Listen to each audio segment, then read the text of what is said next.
sur une musique de Charles Meyer,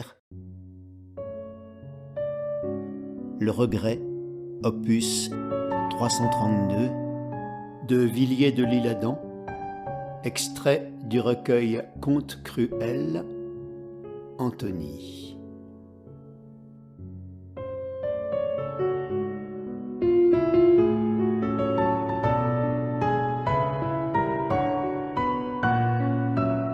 Antony se versa de l'eau glacée et mit son bouquet de violettes de Parme dans son verre. « Adieu, les flacons de vin d'Espagne, dit-elle. » Et se penchant vers un candélabre, elle alluma, souriante, un papelito roulé sur une pincée de Ferresli. Ce mouvement fit étinceler ses cheveux noirs comme du charbon de terre. Nous avions bu du Rérès toute la nuit.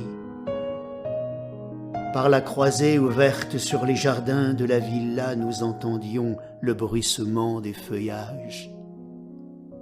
Nos moustaches étaient parfumées de santal, et aussi de ce qu'Antony nous laissait cueillir les roses rouges de ses lèvres avec un charme tour à tour si sincère qu'il ne suscitait aucune jalousie.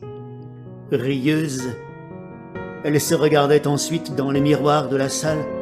Lorsqu'elle se tournait vers nous avec des airs de Cléopâtre, c'était pour se voir encore dans nos yeux. Sur son jeune sein sonnait un médaillon d'or mat aux initiales de pierreries, les siennes attachées par un velours noir. Un signe de deuil? Tu ne l'aimes plus? Et comme on l'enlaçait, voyez, dit-elle. Elle sépara de son ongle fin les fermoirs du mystérieux bijou. Le médaillon s'ouvrit, une sombre fleur d'amour, une pensée y dormait, artistement tressée en cheveux noirs. Antony, d'après ceci, votre amant doit être quelque enfant sauvage enchaîné par vos malices. Un drille ne vous baillerait point aussi naïvement pareil gage de tendresse. C'est mal de les montrer dans le plaisir.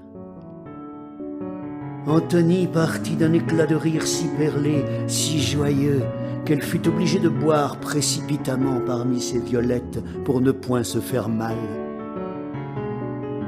Ne faut-il pas des cheveux dans un médaillon?